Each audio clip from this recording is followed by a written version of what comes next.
Village to village దారి ఇది. Okay, ఈ విలేజ్ టు విలేజ్ దారి ఇట్లా ముందుకు వెళ్తే మనకి విలేజ్ వస్తుంది. ఓకే, ఇటు సైడ్ నుంచి కొంచెం ముందుకు వెళ్తే మనకి బీటీ రోడ్ వస్తుంది. ముందుకు వెళ్తే ఆ చెట్టు అవతల మనకి బీటీ రోడ్ ఉంటుంది. ఇక్కడ నుంచి మనకి ఎన్హెచ్ జస్ట్ మనకు 9-10 కిలోమీటర్లు ఉంటుంది. ఈ రోడ్ కానుకొని మనకు ఇది సైడ్ ఈ కడి ఉంది కదా, ఇక్కడ దాకా మనకి సెట్ బ్యాక్ చేసి ఉంటుంది ల్యాండ్ అంతా. 2 acres ఇది ప్రాపర్టీ మొత్తం. రెడ్ సాయిల్ మనకి ఇంతకుముందు ఇందులో పత్తి గినేసినారు. ఇక్కడ నుండి మనకి సాయిల్ మొత్తం రెడ్ సాయిల్. ఇక్కడ మనకి ఇక్కడ నుండి అక్కడ దాకా చెట్టు అవతల ఉంది కదా కడి, అక్కడ దాకా మనకి రోడ్ ఫేసింగ్ వస్తుంది. ఇది ఈ చెట్లు ఇటు సైడ్ అంతా మనకి రోడ్ ఫేసింగ్ తోటి సాఫ్ చేసుకుంటే ఇది బీటీ రోడ్ ప్రపోజల్ ఉంది. ఓకే, బీటీ రోడ్ శాంక్షన్ కూడా అయింది దీనికి. సో మొన్న రీసెంట్గా ప్రపోజల్ చేస్తే శాంక్షన్ చేశారు.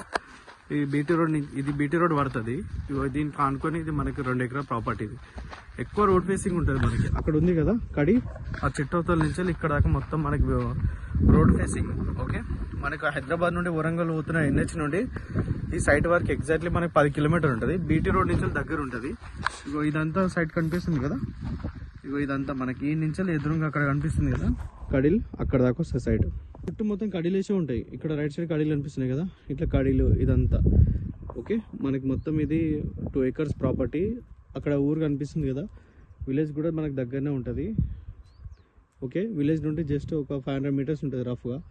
అటు అపోజిట్ పోతే అది కడీలేసిన అవతలకి మనకు బీటీ రోడ్ వస్తుంది. ఇది ప్రాపర్టీ మనకి ఎక్కువ రోడ్ ఫేసింగ్ తోటి కారు పోతుంది కదా, ఇదంతా రోడ్ ఫేసింగ్ తోటి ఉంటుంది మనకు ప్రాపర్టీ అంతా. ఓకే, 2 ఎకరాలు మనకు డబుల్ రోడ్ నుంచి ఒక 1 కిలోమీటర్ ఉంటుంది సైట్ వరకు. ఎన్హెచ్ నుండి ఒక 10 కిలోమీటర్లు ఉంటుంది ఇక్కడ వరకు.